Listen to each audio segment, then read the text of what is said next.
Welcome back, sculptors. Today we're going to be continuing to work on the arms. I guess technically this is part 2 of the shoulder girdle and arms section of our quarter scale sculpt of Jennifer. In the time off, one of the really important things about taking breaks or coming back another day is spending time to look. All right, so. I frequently, and if you're one of the folks who's taking class with me, you've heard me say this before, but I like to take a look or take time off and look. I also like to use photo references. So sometimes at night, after I've sculpted, I'll go home and I'll look at photographs of my sculpture. And sometimes that can be really helpful for seeing things in a new and different way. There's something about how an image of the thing looks as opposed to looking at it in person, especially if you've been staring at something for a long period of time. So when I came in this morning and was looking at the sculpt, I feel like my arms are a little bit small. Now it's kind of counterintuitive, but I feel like the measurements of them are correct, but they're not quite right. So if this distance to the ulna is right, when I put my calipers on it here, it really kind of depends on where I'm measuring to, right? So if I measure to here, right, I had an idea that this should be about 3 inches, right? So it was about 12, and so there's 3, right? So that's right there. But if the tip of the ulna, right down here, that's the point of the elbow, is here, right, then it's not quite in the right place. So it's a little tough to see without the forearm on there in terms of where the forearm starts, but where exactly we kind of place that. I also feel that the arms are a little bit on the thin side, right? So I need to measure that, and this arm feels more like the correct thickness to me. Right? So that's just observation. So you can have measurements, and the measurements can be right, but it still just doesn't look right. Remember, we're doing a sculpture. It's a sculpt, right? And so you have to sculpt it, right? So I'm going to start out by going in and defining some of the anatomy. So basically what we did last time is I kind of masked out the shoulder girdle, the pectoral muscles, and the scapula. Kind of got the clay all on there. But now I'm going to go and dig into the anatomy a little bit more. All right. So I'm going to start on. I think I'm just going to start on this arm because I just want to, right? Maybe because it's just here, right? All right, I'm going to start on that arm.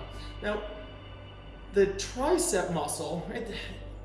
It depends on the type of sculpture that we're doing, right? If we're doing if we're doing a life-size figure, we want to go in and we want to make sure that we get like all the muscles right, because all the bumps and everything.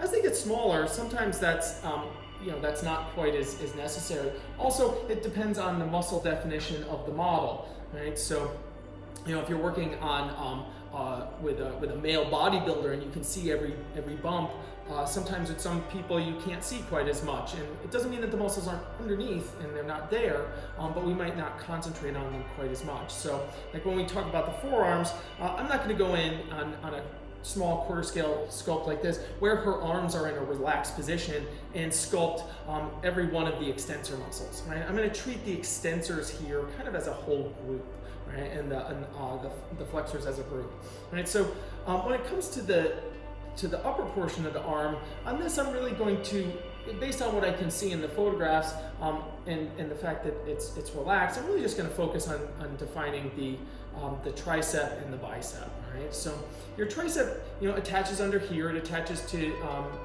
parts of the scapula under here, right? And it kind of comes up around like this, and then attaches to the ulna, right? At the end of the ulna, at tip. And there's a little flat on the back there, right? So maybe I'll use this little flat tool here. And I'm just going to kind of flatten that out a little bit. Right? And that little, that little flat, right, I always see as akin to the flat on the top of our leg down here. Right? I see a relationship between the quads in your leg, right, that we talked about down here and here, and the tricep on the arm. Right? So this muscle, some shape here. This, kind of sort of give it room to kind of come down underneath like this. And then, like I said, it's relaxed on this outside, right? But we always kind of make it, you know, when your tricep kind of sits there, it kind of hangs there a little bit. And so I'm going to allow that to have a little bit more weight on this side. See, I'm putting the clay on in the direction of the muscle. And then in a second here, I'm going to get my small rake tool, and I'm going to rake across. And like I've mentioned in previous portions, I'm a big fan of cross contouring. As a drawer, I love cross contouring. As a comic book reader, I love cross contouring. As a sculptor, I use it as well. Right? So that shape feels a little bit better. It's giving a little bit more width to my arm, so my arm does not feel quite as small. All right, now I'm going to come in and do the bicep. Right? You're not really seeing where the bicep attaches here because of the way that the arm is folded, and we have some of the flexors on the inside, you know, coming around on the lower portion of the arm, and covering some of that stuff up. And so I'm actually going to start to add some of that material on here so I can get that look, so I can get that to look right. We actually need to come down back over to this side to do that. Let's take a look at what the back looks like.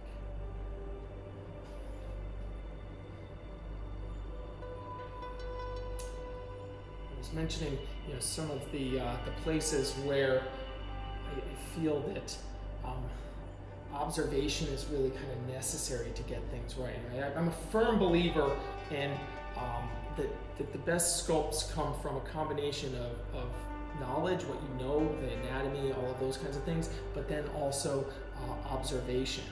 And if we're sculpting purely from observation, you know, we can have a really great eye and be sculpting purely from observation, but we might not know exactly what we're looking at, so we might not know to look in the correct places for things. Right?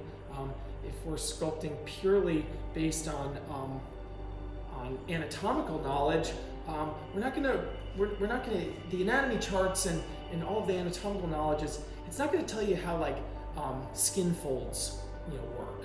And I'm not saying that you can't invent those things, but they're always going to be a little bit better when they come from observation. Right? That observation doesn't always have to come from a model on a model stand in a classroom. Right? So don't think just because I'm talking about like observing things, observation could be you standing in front of your mirror doing this and looking, or you know, asking your roommate or your significant other to, hey, can you just stand here for a second and stick your arm up or something like that. So observation doesn't always happen, you know, on a model stand. You know, observation could just be you in the world, right? You know, you go to the gym and you know, you watch people as they work out. You know, you watch a movie and it has a bunch of superheroes in it, and you know, and they're all flexing their biceps all the time, right? So you learn a little bit about that. And so, I believe as an artist, you should. You know, we're always observing. We're always looking. Artists are always looking. Right now, strangely, I feel like now my arm has gotten a little too big. Funny how that kind of works. So I'm going to bring that kind of down a little bit.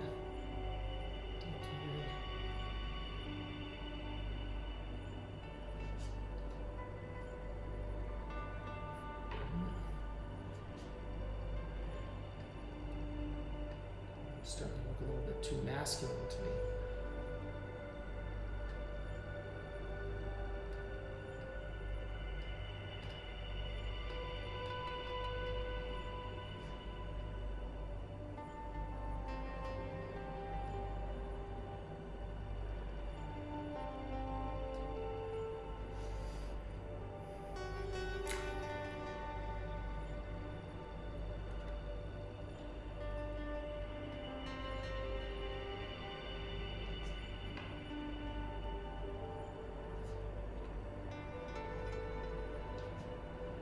Definitely not too big.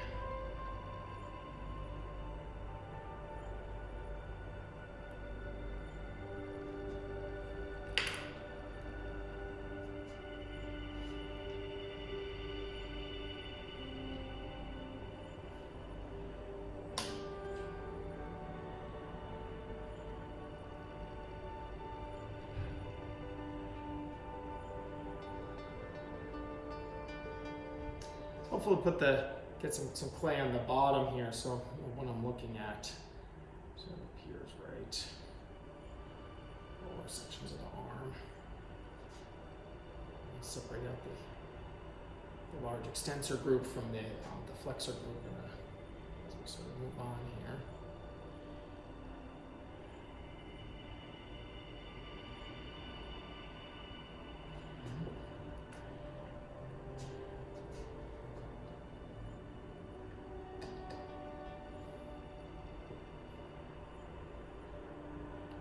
I was talking before about sculpting from observation versus an anatomy chart or from knowledge, right, what that really means. And I think that's one of the reasons why a lot of like sort of comic book superheroes, to me, a lot of comic book drawing, and please don't think I'm disparaging on comic book drawing because I love comic books, but a lot of comic book drawing looks to me like the figures are all flexing all of their muscles all at the same time. So, when I think of a muscle as sort of a long tube, and you stick an electrode in it, and it flexes. So you stick an electrode in here, and it pulls this up. You stick an electrode in here, that's a nerve firing, right? In here, and it pulls it back down. Right? So the tricep is pulling your arm down, the bicep is pulling your arm back up again, right? So when you're doing that, maybe if you're kind of lifting or balancing something, all of the muscles are activated, all of them. But a lot of times, one muscle is activated, the other one has to loosen up. Right? So a lot of times when I look at drawings of things like superheroes, it feels like all of their muscles are flexed all the time. Like they're all in this constant state of like all the time, like every muscle is moving, and that would really just make you stand still. And so those are those things that are sort of very difficult to invent. They're not impossible if you're conscious of it and you're thinking about it, but they're harder to invent than to just look. Right? So just advocating for looking. Right? That's really what I'm doing here. Advocating for it. Right? So, and right now, as I'm looking at the photos of Jennifer, right, I'm looking at how this under portion of the arm just seems very relaxed on her. She's not doing anything with it. It's just sort of standing there. Right? And I might choose to give it a little bit more definition that it really has in order to make it maybe a little bit more visually interesting to me. But trying to, like I was just saying, trying to avoid getting overly, doing it too much.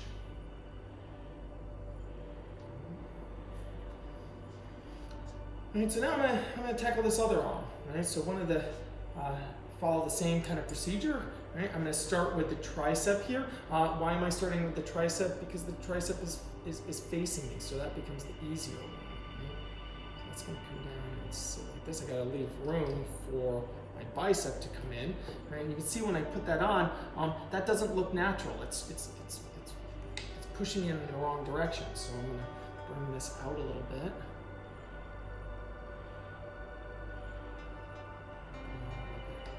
Tube form that it is. I'm going to look at how I see it as well. So I can see it in there. Bring this one down a bit, attaching a little bit lower. That's a bit of matching the other side. And so when I'm looking at this, I'm looking now, I'm looking at the two arms. So she has one arm that's a little bit lower down and one arm that's a little bit higher up.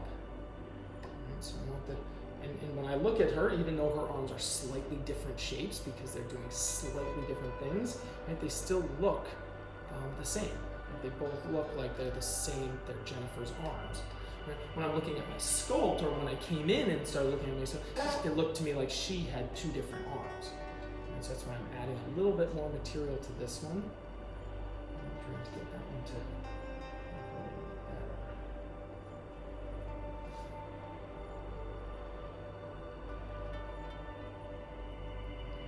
sit there. It looks straight.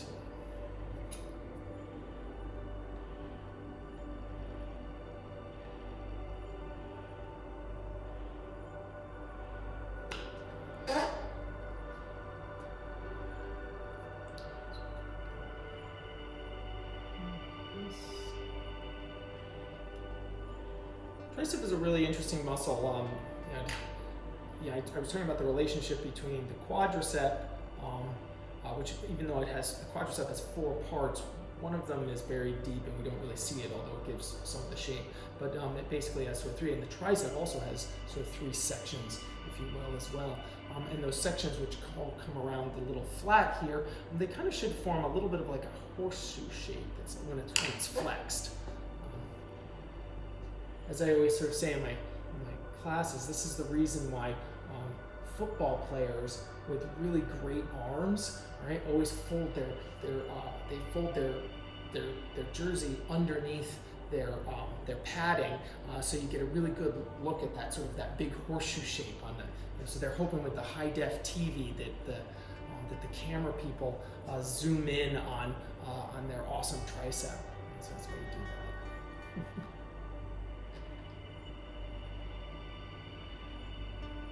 Everybody that knows me knows I very much enjoy watching sports. I love watching human beings sort of in action, if you will, but I don't watch sports quite the same way as other people do. So I'm not the normal sort of sports fan.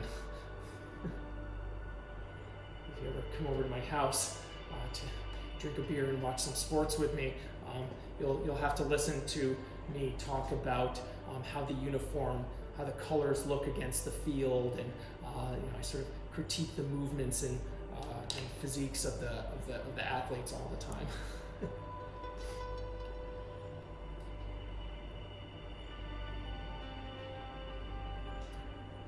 Right. Define this deltoid a little bit better now. So remember, the deltoid had sort of 3 sections here. I was kind of going too far over there.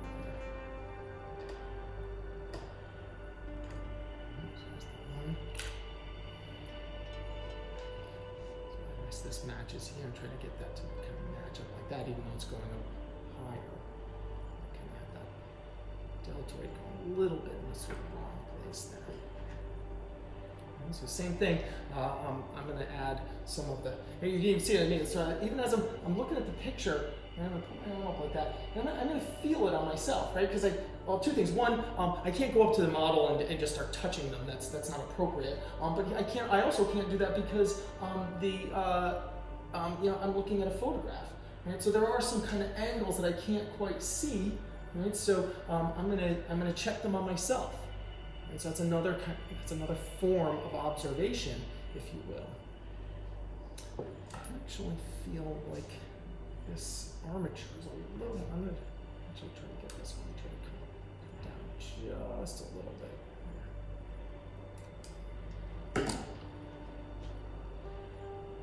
I really don't. This is the kind of place where you have to be a little bit more careful with your armature, because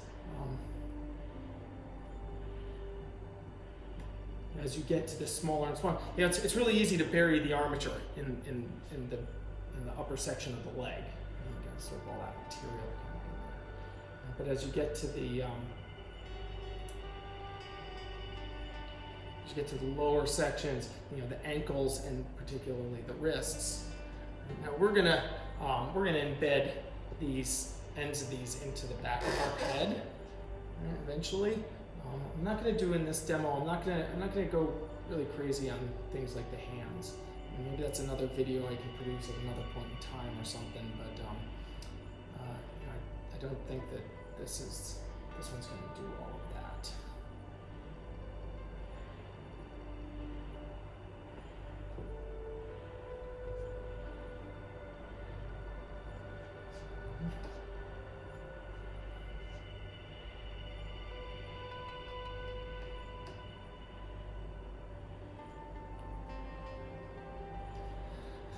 And here's another kind of thing that I do sometimes. I don't have Jennifer back in the studio, and I'm not going to bring her in to measure this.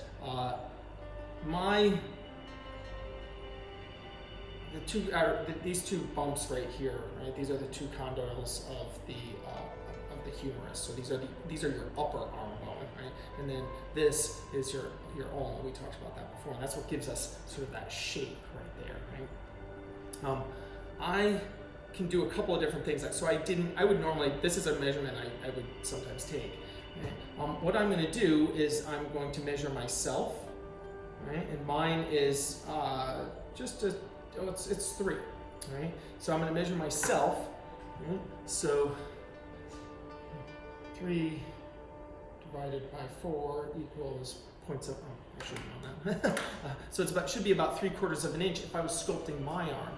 Now, one of the things that I know is that her arm she's 5'2", and I think Jennifer's like 5'3", and I'm 5'10", 5'10" and a half.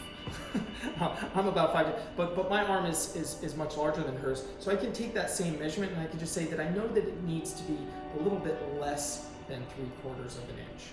Right? So you kind of see how I'm doing that. I'm just saying it has to be less than that. Right? So that actually looks pretty good on that one. And then I'll match the two of them. I like the way that this one looks. That actually looks better since I added a little more there. All right, so that's something that I sometimes do. Another thing that I sometimes do, if you've seen any of like my Insta posts and seen all the statues that are around the rest of the studio, sometimes I will take a measurement off of another statue if I'm missing a measurement or I'm working when the model's gone home or something like that. So, so you have yourself, you might have any other sculptures that you may have done, right, that might be there. I could go and dig through my files and whatnot. I have sculpted Jennifer several times, so I could go and I could borrow a measurement off of another sculpt of her specifically, right? But I can also borrow it from a sculpt of another model that I feel is similar to her. Right? So that's one of the nice things about having a studio full of stuff, is that you can have other things to measure off of. And I think as an artist, you have to be creative. You're always, people think that you're creative in with your work, but an artist is really a creative thinker in all kinds of different ways. I think this is one of the reasons why some people want to hire creatives. People might not agree with this, but I think that everybody wants to claim to be creative. Right? So I talk about this in my classes a lot. Everybody wants to claim to be creative. Nobody wants to admit that they're not creative. But a lot of folks are not as creative as we think we are. Or a lot of times, I feel that because if you just ask a person, "Are you a creative person?" Of course you're going to say yes. But how would you really know? Who are the really good? I find that most people who go through some type of art education, or even if you're educating yourselves in the arts, you have to come up with all kinds of creative solutions to all kinds of things. And I think that makes you an extremely valuable member of society, right? Because there's a lot of people who think the same way. Right? The majority of people kind of think the same way. We're kind of trained to think the same way. Right? But I think that the artist is amongst many other types of people, the artist is a natural problem solver, right? And so you're going to approach everything in a slightly different way. Sometimes that's good, sometimes it's not so good. I see a lot of artist friends of mine, just waste ridiculous amounts of time coming up with new solutions to, irrigate their lawn or something. Some things you do want to do the same way all the time, but sometimes we want creative, independent thought. And that's a really wonderful, wonderful thing. All right, so I'm going to take a break there because I'm sort of drifting off into tangents. So I'm going to take a break there, and I feel that those upper arms are looking better, and they're feeling more similar to each other. We still need to take a little off of here, but we'll go. So take a quick break. So I'm back. I was just measuring off of one of the other sculptures, and the length of her lower arm is going to be 2.5. Right, so that's what we're going to go with. how do you measure the lower arm? So working down the lower arm, right? So I measure from the tip of the elbow to the ulna, right? So the ulna is this bottom bump, right? And if you feel it on yourself, you can feel the bone as it goes all the way down, right? So your radius is more kind of hidden on the inside, right? And that one goes from here to here, right? So it's straight, and then it's the one that radius. But the ulna is the one that we can really track. So in terms of measuring bony landmark to bony landmark, right, you want to make sure that we get those right. So we want to make sure our measurement from our acromion, which is the flat here to here, is correct, and then from here down to here, right? So what did I just say? 2.5.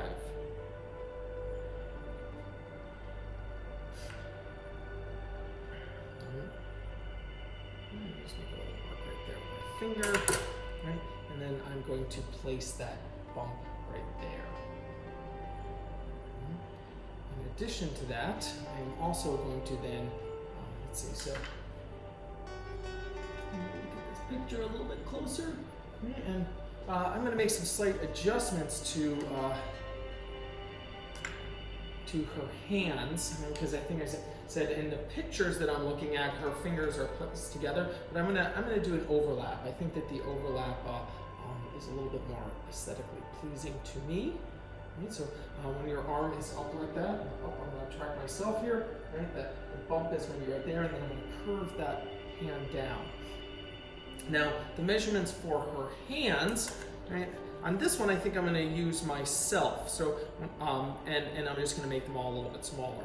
So, there are two things that we can measure. We can measure the distance from the ulna to the fingertip, or we can go to this center knuckle here, because that's going to give us the square shape.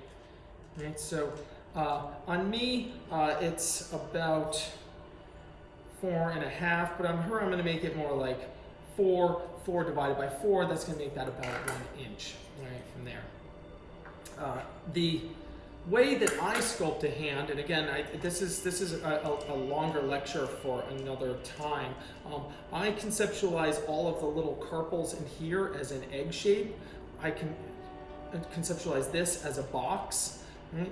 I conceptualize these 3 fingers as a single unit, right? And this one as a separate, and then the thumb with the sort of fatty pad here as a separate. So that's the abstraction that I use for the hands, right? For a sculpt like this, I will probably only sculpt this knuckle here, right, in terms of the finger, but I know that I want that first thing to be about 1 inch. So I want to cut my armature, because I'm not gonna do a hand armature. So I want to cut my armature so that it's smaller than that. Cutter here. 2 different cutters. This one's for bending. Sometimes I prefer this style of cutter here. So there. And what I'm going to do is I'm going to cut that. This about here.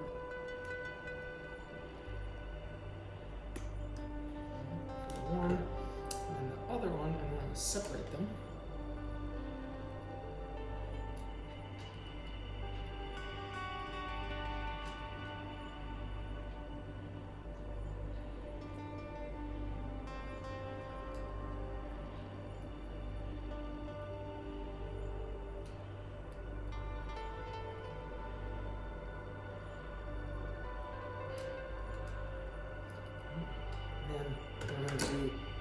Insert that right into the back of her head.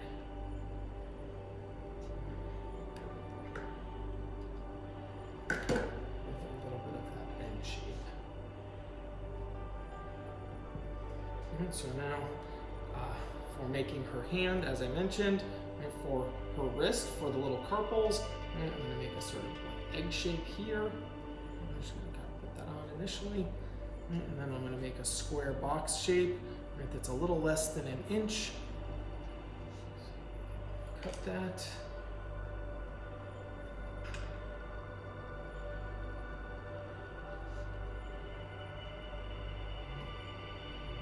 It's a little bit larger.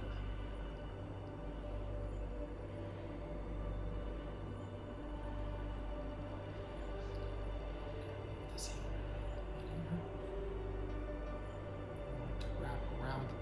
head a little bit there. I'm not thinking about any kind of hair. I'm gonna put some hair kind of, right? So in doing that now, and looking at, because I want her hand to kind of cup around her head, which means I need to have a little bit more of this kind of shape.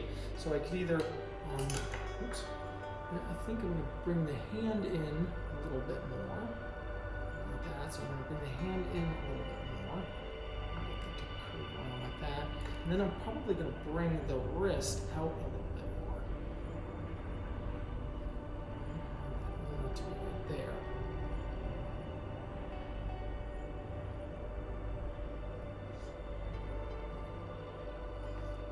So I might even need to kind of shape that a little bit. See, I'm kind of working them all sort of together. I guess I'm going to fill in with hair after the fact.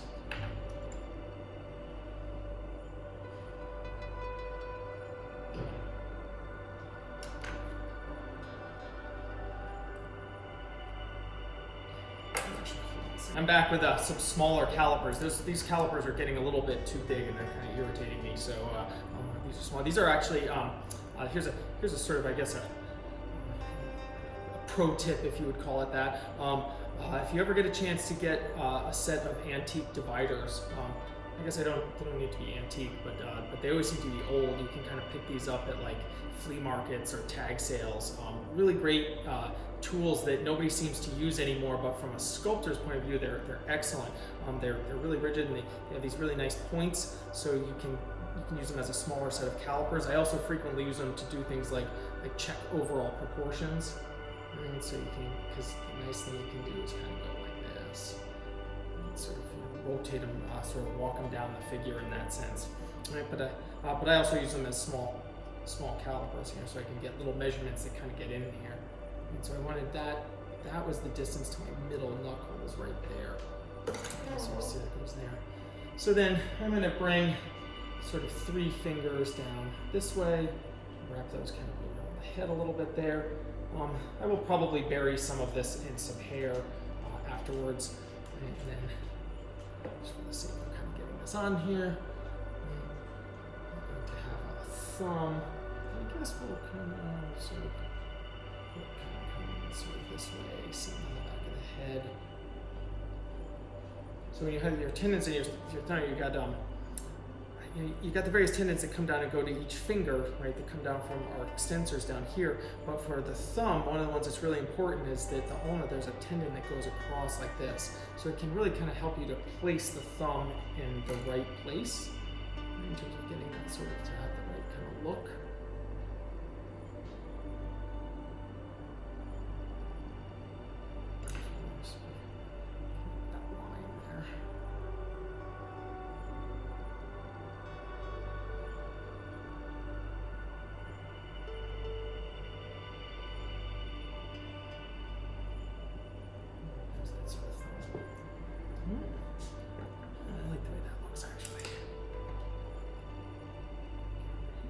Up a little bit more. Shape there. Right, now that I can see that with the hand, let's get this pinky to sort of go kind of down. Now I can kind of take a look at, like, on this area here, right, I have my large sort of flexors over there. I want that to curve up, right? That shouldn't be curving down like that. It should have an overall sort of. Here's a sort of general kind of art rule. That I'm not saying that there aren't some flats on the body. There are a handful of them, like a little flat here. But they're it's very rare when dealing with any sort of organic shape, whether we're sculpting animals or we're sculpting people, to see flats. Right? So for me, anytime I see anything that's not a curve, it's a little bit of a red flag. Right? Like I said, it doesn't mean that it doesn't happen, and it can't, that there aren't situations. But from a design point of view, I avoid any kind of flat on a figure. Right? But anytime I do see anything that's not a curve, I check that immediately. And so to me, it's more that any kind of straight is a red flag. the same with like when you're doing a drawing of a space, right, something in perspective. Anytime there's anything parallel in a perspective drawing or a drawing of a space, that should be a red flag. Right? You almost never see anything that's actually kind of parallel. Right? And so that's, as a sort of artist, you learn those red flags, right? You learn things to kind of be aware of, to keep your sort of just a little bit bigger.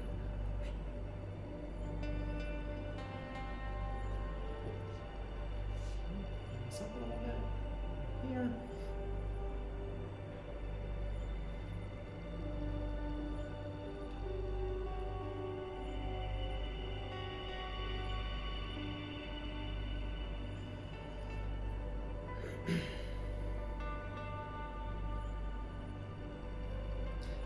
Normally, in this area over here, we'd see a bunch of the serratus muscles coming and attaching to the scapula, but Jennifer doesn't, you really can't see those on her, so we're not going to put those in too much. Coming around here to the front side, right? I feel like her rib cage actually comes out a little bit more here, and that this more naturally kind of curves in a little bit, so I'm going to adjust that now. We're about to sort of move.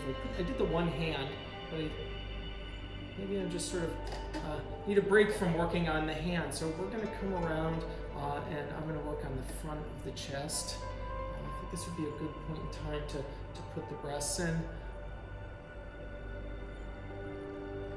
Doing that, I got to kind of clean up the bottom of my rib cage a little bit first.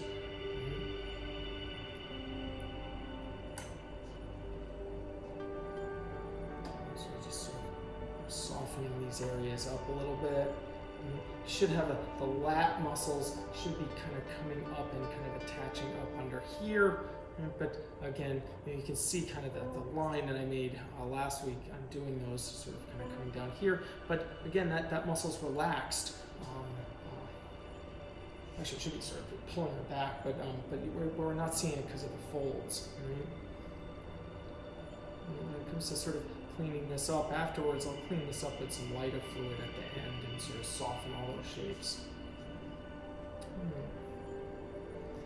So this pectoral should not go in the opposite direction there, so I'm going to soften that up a little bit. Okay, so talking about the breast as we come around. So when I sculpt the breast, right, what I always do, right, the breast is basically full of it's various sort of tissues in there and fat, and it sits heavy and it hangs out. So all the weight of it needs to be on the bottom, and so you don't want to create a circular shape and just stick it on there. Right? That looks fake and doesn't look right. So what I do is I sculpt a little sort of shape like this. Right? So you notice how it's kind of almost like I guess it's like an orange peel kind of a thing, or an orange slice kind of a thing.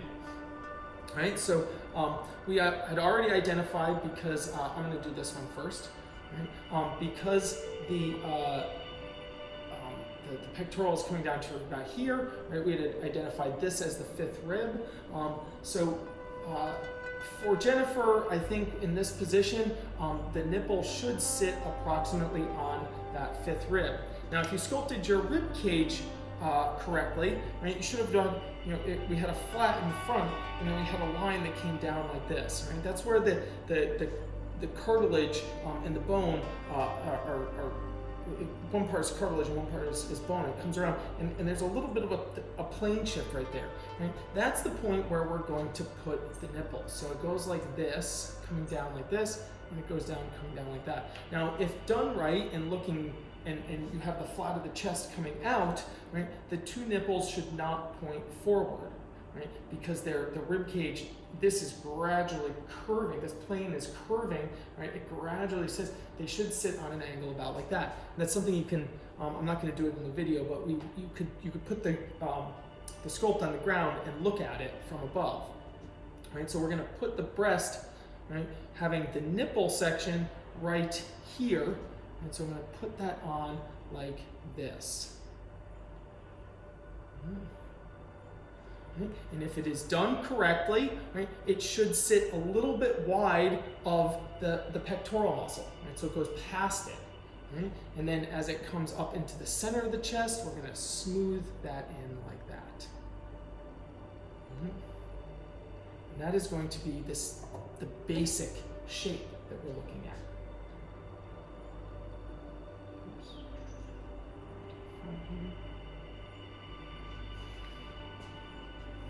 Right? Because her rib cage is relatively straight, but it has a little bit of an angle back here. Right? This should be coming up just a little bit higher, and I'm going to identify that the other section is sitting right there. Oh, this is I did this incorrectly. Actually, I won't take it off, but when I do this, no, I will do it for the sake of.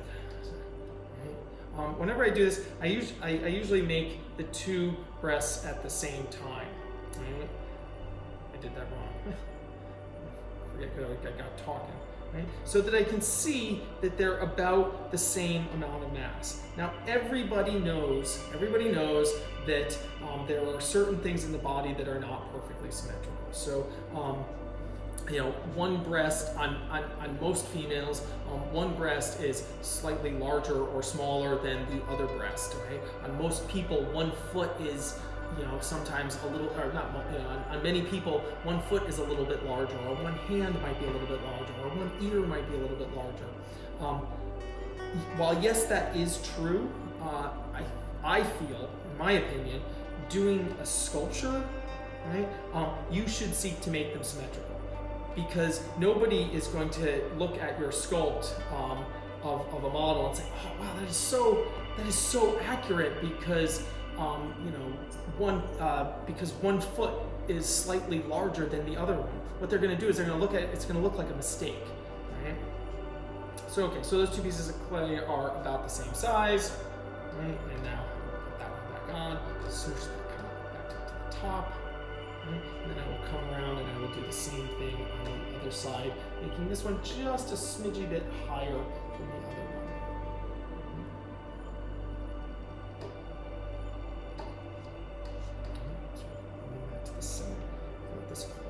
Just a little bit larger than the other one.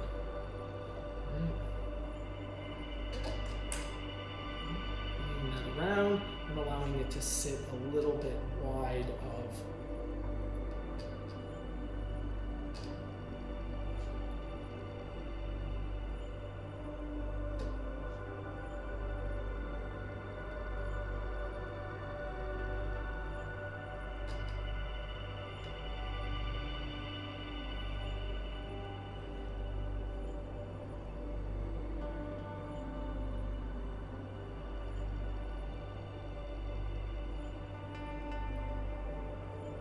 I think you have to be, you know, it's this is just a conversation about sculpture, but you have to be careful with sculpting the breasts.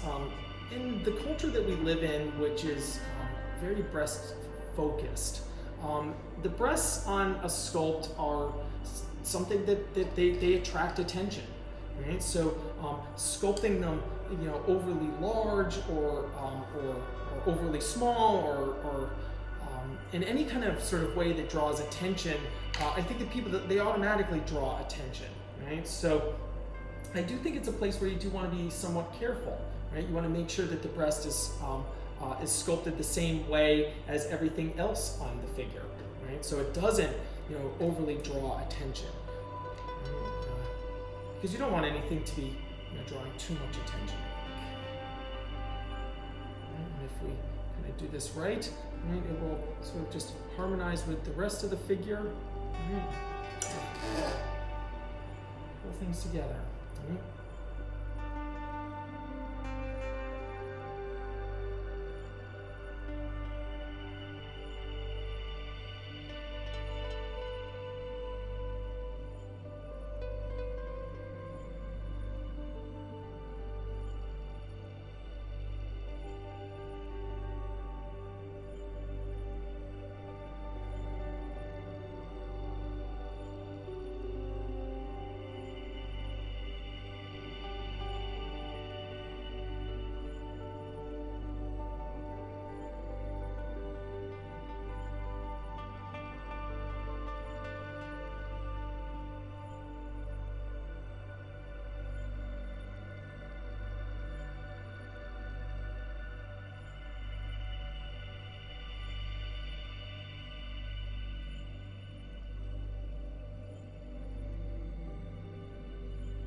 right, so worked on quite a few sections there.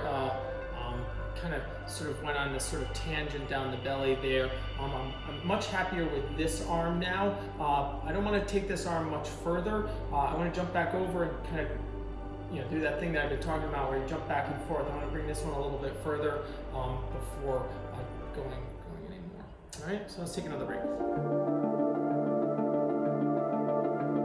All right, so I'm feeling pretty good about this arm over here. As I was mentioning before the break, I'm now going to shift over to this other arm and try to match it up. And before I dig into that though, I'm going to put this other hand on. Right? For the sake of this demonstration, I'm going to do a loose sculpt of the hands. Like I said, I don't want to get too into doing those. So I'm going to start out by taking a measurement. Now I'm going to use my previous arm as my measurement for all this stuff, right? So I'm measuring the ulna. I can check that out, and I remember that it was 2.5. Yeah. Right. So that measurement still checks out. So I'm going to go from my ulna, the tip of the elbow. So you guys can see it right there. And that's going to put that right about there. Right. So I'm just going to put that bump on there. And I'm just putting, that's just a little bit of a, it's not really, not I guess a placeholder, but it's sort of identifying that that's where that is, right?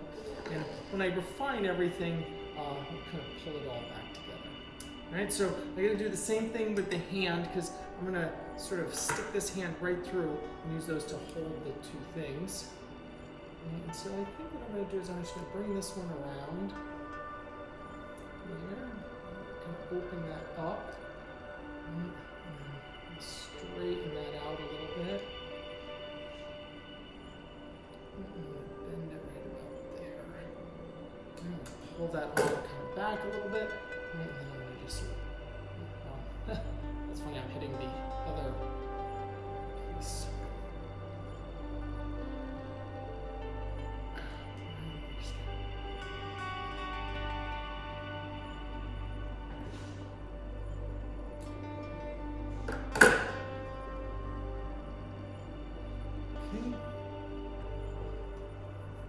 Let's go back and check that measurement again. Where exactly you're measuring from, where exactly you're measuring from is important. If you bring the tricep out a little bit more, that little kind of elbow shape there. If I bring that out just a little bit more, point, right, then that changes where that ulna sits, okay? So you gotta be careful, as I've mentioned many times, that a change in one area can impact something else somewhere else, right? So I put a little bit of clay on here, and then on the inside I get an overlap, right?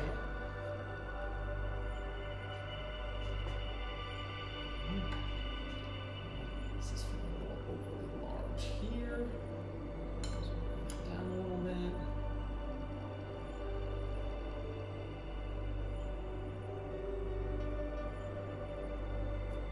This is feeling a little overly straight, so I'm going to bring that up a little bit. And we want everything to be a curve. Everything to be a curve.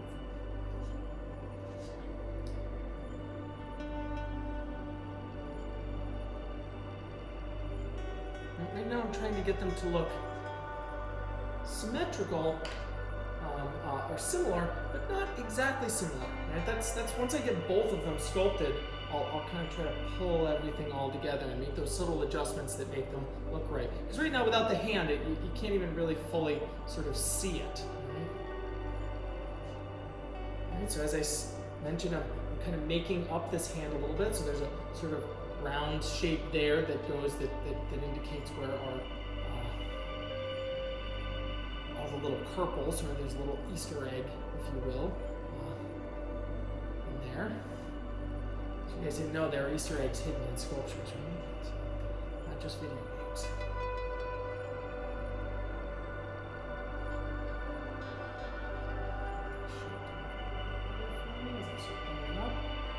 Don't want to lose that ulna, right? And then I believe that we were 1 inch from ulna.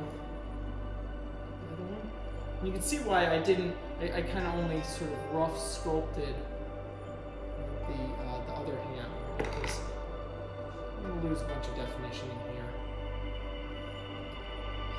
So let's say something like this for the first 3 fingers. Maybe, so if I kind of imagine sort of what that's doing, I get the one hand like this, and the other one be cupping on top of it, right?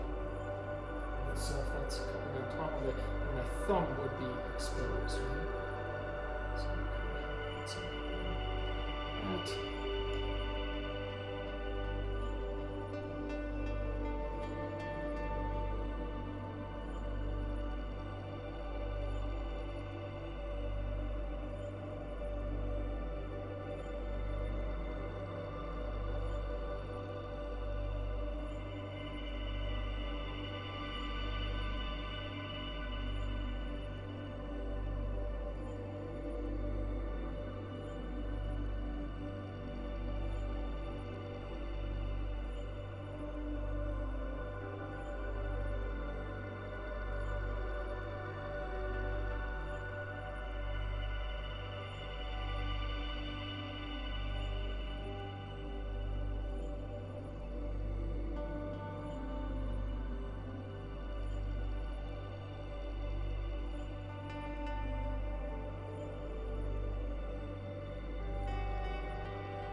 Okay, so I'm feeling like that arm is a lot better than the other one at this point, right? So let's say maybe I took this arm to 60%, let's say.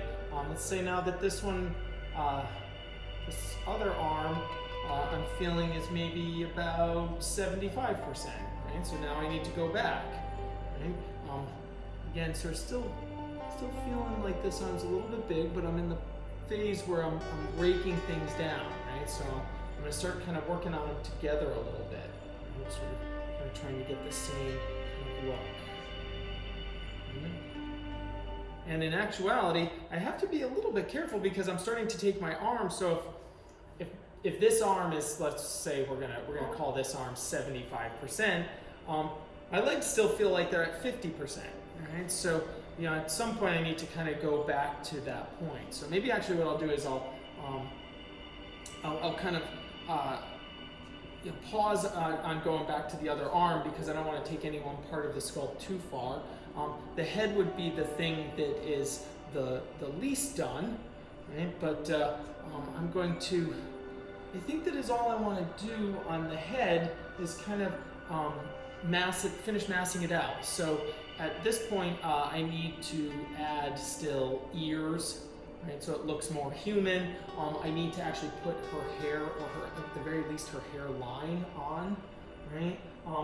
Because it's part of the sculpt, I think I'll probably sort of, well, I think for the sake of the demonstration and to keep in sort of tune with some of my other demos that I've done, I think that I'm going to sculpt that COVID mask on there, right? So we'll turn this into a bit of a statement piece, right? Right, so maybe for the rest of this video, I'm going to just put on the hair and sort of put on some of those kind of identifying features, right? And then I'll wrap that up. Okay, so let's do the ears. Right, again, I didn't take a measurement of the ear, but I could kind of do it kind of off my own. And my ear is about 2.5 inches. And so 2.5.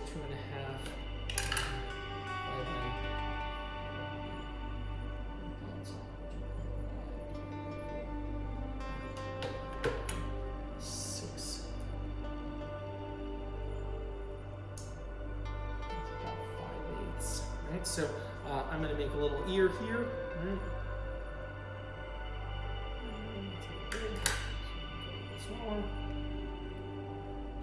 Right, so similar to the breast, where we have two things that need to be approximately the same size.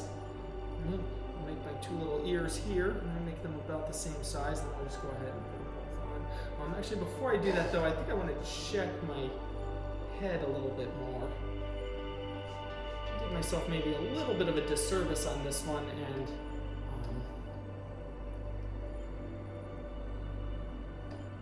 should have filled in a few more of these things before putting that arm on. Now, another thing that I do frequently, if you sort of follow my Instagram or anything, you'll see a lot of pictures of this on there. I frequently remove pieces in order to sculpt them, right? So this demo is sort of a, getting basic sort of, full figure sculpt, and so we're not going to get into all the kind of tiny little details of mold making and casting here, but one of the things that what I would do if I was maybe working on this not as a demonstration would be to simply remove the head. I might remove the arms so that I can get in there and sort of sculpt them. A lot of times also, not in this particular sculpt, but a lot of times I find that maybe I'm doing a figure and their head is down like this. For me, it's awkward to sculpt sort of this way. So a lot of times I'll take if the head's at a strange angle, I'll take the head off.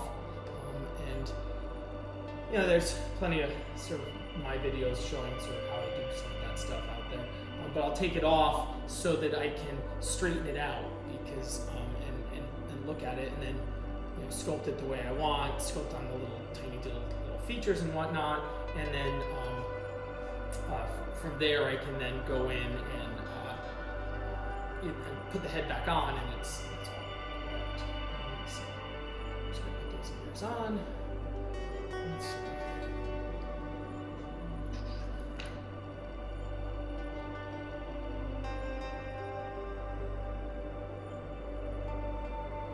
Important when putting the ears on, right? So if we were going to do a measurement, which I won't do for this, but the ears need to sit behind the jaw.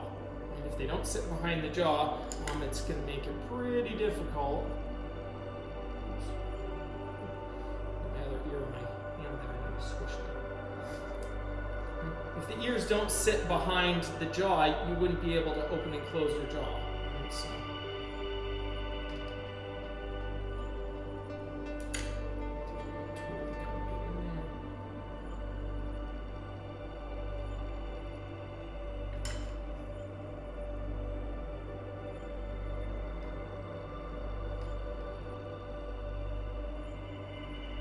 You can see as soon as we get that earphone on it looks much more.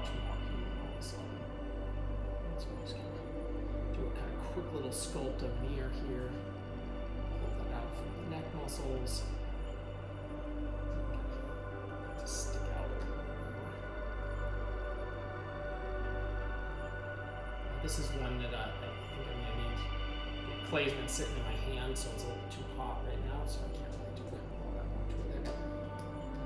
And maybe, depending, I might kind of have her hair kind of come down.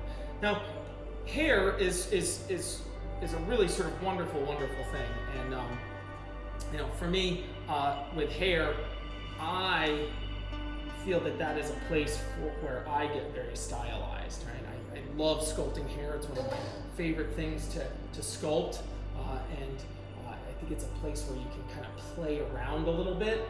You know, I've no offense to any model I've ever worked with in any way, shape, or form, but their hair is never all that as interesting on the model stand as it could be, right? So you have the opportunity to add sort of wind forms and do other things. You know, a lot of times when I'm working with someone, they come in and I always ask for the hair up because I like to get the hair off of the back and the neck muscles. So a lot of times someone's just in a model situation, they're wearing a sort of simple hair bun kind of a thing, you know. So you don't have a lot of really sort of cool, fun stuff happening.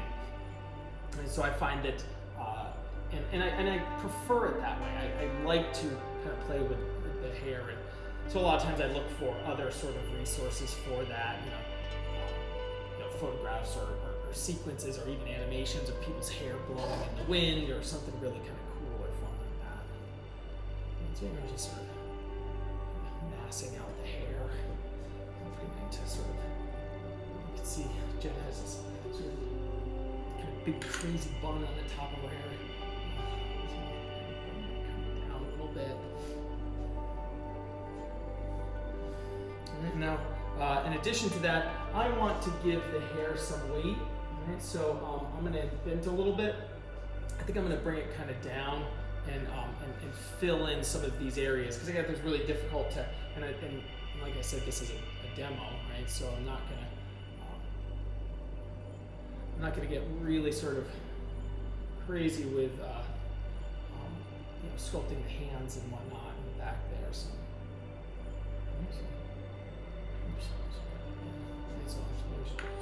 See this? Right, so her hair line comes down like this, curves over like that, and of course we're going to have that COVID mask. The ears may be a smidge bit high. We're going to have that COVID mask. I think it's going to come something like this. So, sketch that too. Right? And it's going to come across the brow. On the other side, I'm going to do this sort of same thing. So just mask down, something like that. Like I said, I'm going to try to sort of fill in a little bit of these sort of spaces here. Right? So one of the great things that sculpting does, right, in terms of teaching people things, I'm always saying that the relationship between sculpting and drawing, or 2D and 3D, is very, very strong. When you draw things, what do you draw? You draw objects, right? So we draw objects, or we draw objects from our imagination. So we're drawing things, right? when we're sculpting, we're making things. So sculpting is a way of studying. So I always say that I think that people who need to study sculpture the most, although there's plenty of people out there that should study sculpture that want to be sculptors, like what I do, right? But for a lot of people, I feel like people who want to study animation, who want to study objects moving, right? You really have to have a really solid and good understanding of objects, right? So who should study sculpture? Animators, illustrators, all kinds of sort of folks that want to render things. So you want to sculpt better, draw. You want to draw better, sculpt. So kind of fill in this sort of space a little bit. And so her hair is sort of a little bit more up, but I'm going to allow it to kind of come out. And again, sort of, this is some design work here. And so I'm allowed to, as if it kind of was bunching sort of down here. Just sort of filling that in. And then that allows me to do the same thing kind of on this other side.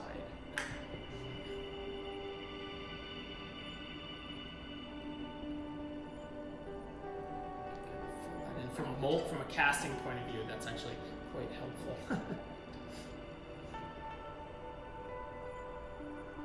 So see what I'm doing? I'm sort of. I was going off on a point about the drawing thing. One of the problems that I think a lot of drawers have is they try to draw hair as every single hair. Right? So our knowledge of what hair is, hair, causes people to do that. When you sculpt hair, you have to sculpt big, huge masses, and that's the path to being able to draw hair as well. To draw hair, you have to see it as big forms. Right? So the sense of sort of working from general to specific, and we first want to sculpt that large mass, those large forms.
Okay, so I am going to actually call it there, right?